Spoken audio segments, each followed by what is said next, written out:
shooting in high definition, which is good. All So right. it's nice that we look extra special today. It's good. And welcome to Business Focus. I am your host, the Eisen Agency President, Owner, and Chief Tuna and Bottle Washer, Rodger Roeser. Joining me today, one of my favorite people, one of the most inspirational women that I've personally ever met, the CEO of a company called Jancoa. Thank you, Rodger. Jancoa is a janitorial services company. They work with organizations of a pretty good size all over greater Cincinnati and such and so forth. Mary is an Entrepreneur of the Year finalist. Correct. Next year you're going to win it though, right? Yeah, that was dress rehearsal. That was just a dress rehearsal. Thank you so much for being on the show. I Well, thank appreciate you it. so much for the opportunity. Well, you've got an amazing story. You do amazing things in the community. You do amazing things in your business. For starters, why don't you tell us a little bit about Jancoa and what it is that you do and how you got started? Well, Jancoa is a commercial cleaning company, and we have 320 full-time employees. Right. We clean large office buildings just around the greater Cincinnati area. About 100,000 square foot or more? Usually about 100,000 square foot, some smaller medical office buildings, private Sure. schools, and those type of buildings, industrial manufacturing.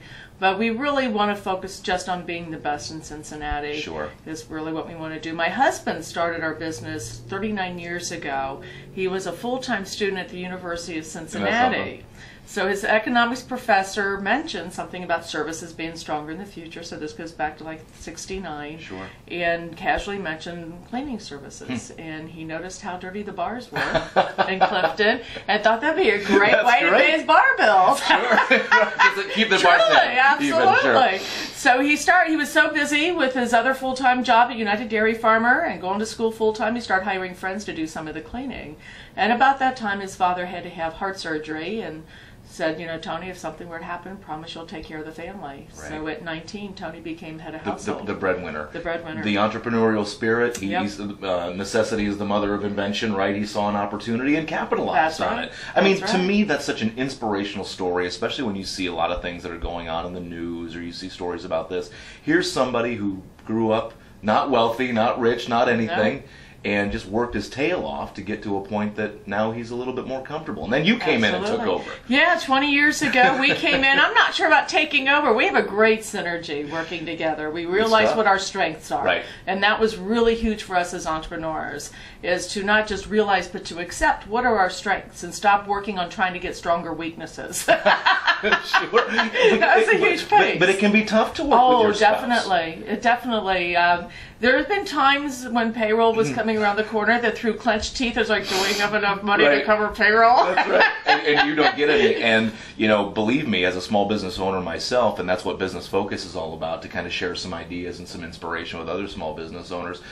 People assume because you and I own a business that we're driving around in new Mercedes and Jaguars every 2 years, and Yeah. we've got it made. You and I are always the last one to get paid. That is and that's just true. kind of how it is. That is true. What advice would you give to somebody who does have that entrepreneurial fire and that entrepreneurial drive, but they don't really understand the nuances of what it takes to run a business? I think it's really one of those moments in time where you have to decide, what are you willing to do to have what you want? Sure. In high school it's through athletics. What are you willing to do to be that star football player with the amount of practices you go to? Right. Or Olympic athletes when they get up at 4 a.m. to do their ice skating or whatever it is. Right. Entrepreneurs are very much like athletes in that aspect. You have to be willing to do those 100 shots before every basketball game, like Right. Larry Bird used to do, just to be able to get the results that you want, because nothing gets handed to you. Sure. You have to be willing to do the hard work. And what the biggest thing is, in what's sad about our culture somewhat, and society and media encourages it, is people hit a wall of opposition and they stop. Like there's no other option, and everybody's supposed to take care of them when they hit that wall. Right. What successful entrepreneurs have realized, it's working through that opposition and finding a way over, around, or under that wall when transformation happens. And that's when life-changing results come into play. And you're not going to win them all, No. but there's nothing wrong with getting out there and competing, because if you never get up to bat, you never even get a chance to strike out, right? Absolutely. I'm listening to Tom Peters' new audiobook, Sure. Little Big Things. And in chapter 6, he quoted at least 15 successful people in history as talking about the importance of failures. And if you don't fail enough, you're not going to succeed. It can crystallize the brain. So can having to pay a mortgage or buy food can also crystallize your mind. I have one friend who, when he was starting his own business, he left the corporate world, and he knew he needed to do something on his own. First thing he did is he went and found an office, and at least an office, and hired an assistant, knowing he'd have to make money to pay for that. Exactly.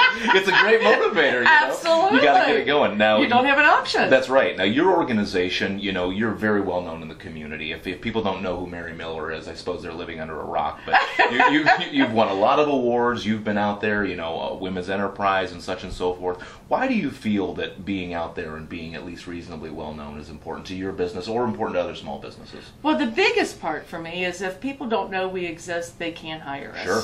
So that's the most important. If people don't know we exist, they can't refer people to come to work for us. So for me, it's that big part of it, is to let people know. But equally as important is I love my city. Sure. I'm born and raised in Cincinnati, and if I really want it to continue to be better, I have to be part of that. If you're not part of the fix, you're part of the problem. I love that line. And you're a wonderful member of the community, and Eisen, obviously, that's something that we preach and we believe in so much. I know that you're up for another award for your community work. And speaking of which, the community work that you do is incredibly inspirational. The whole Dream Manager concept that you have. Why don't you share a little bit about how that works? Well, you were talking about the mother of innovations, necessity. Right. Well, we were at a point back in the late 90s where we were in desperation mode versus just necessity. Sure. Yeah. Truly, we were 38 full-time people short. And it's full-time. You had more work than people. We did. We had more work than people, Right. and that's very common in our industry. Right. And even with the recession over the past couple of years, You were hiring. people would much rather jobs out flip. People would rather flip hamburgers than clean toilets and Yeah. floors for the most part. So it's harder for us to attract people. So we had to become something that would attract the people who want to work in our industry, Sure. but they want to work for us. Right. And so we really start taking a look at the common factors, of the demographics of our key people, our best people. And we start putting together programs. And what we found is that nobody dreams of being a janitor when they grow up, Right. including myself Sure, and my husband. right. You know, it's one of those things that happens, and most of the time it's a stepping stone towards something, Right. but don't always realize it. We have a lot of immigrants that work for us. Probably almost 80% of our employees Okay. are immigrants. We've had people from over 35 countries work for us over the past few years. Wow. So we're definitely an international business Sure, in that right. aspect. But what we realize is that And can I interject? Sure. There is no shame in having any job. Is That's how I true. look at it. I agree. You know, there is no job too small. it's for how small you do people your that want job. to- Amen. Absolutely. You bet. No doubt about it. Yeah. So anyway, I'm sorry. So now you're absolutely right, because that's a huge importance. And the people that work for Jancoa are very prideful, and Yeah, they do good an people. amazing job. We have the best people in the city. You do. That work Exceptional for us. service with a smile. That's right. Exceptional service, exceptional people doing exceptional service. That's right. So that's a really big part of it.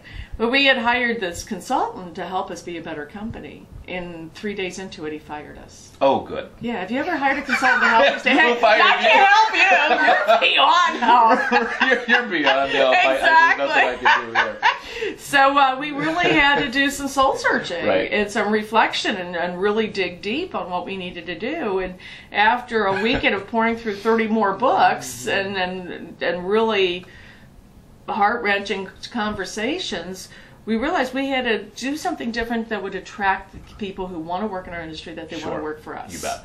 And that was the beginnings of the Dream Manager.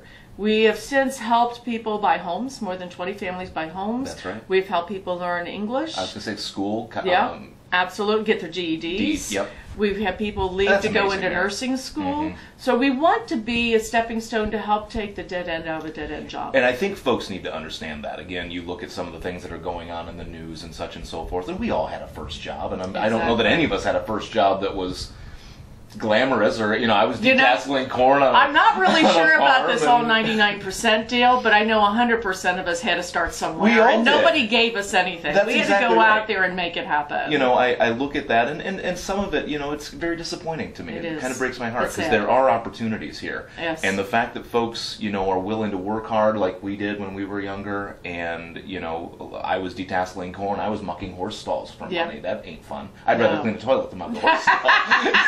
It's a different type of It's a toilet. different type of toilet. So, pulling yourself up by your bootstraps and understanding that, this probably isn't going to be the job I'm going to have for the rest of my life. Exactly. It's a great place to start and learn and get that work ethic and, heaven forbid, get a paycheck. Absolutely. Which I believe earning a paycheck is a heck of a lot more attractive than being handed one. Well, I found out recently that Speaker John Boehner met his wife while working as a janitor. Isn't that something? Isn't that See, something? that's a great story. So yeah, he's the third most powerful person in this country. And he started as a janitor. Amen. And we're blessed to have clients that like you or Rodger Roeser, as plumbers and manufacturing clients and such and so forth. Really good heart of the soul.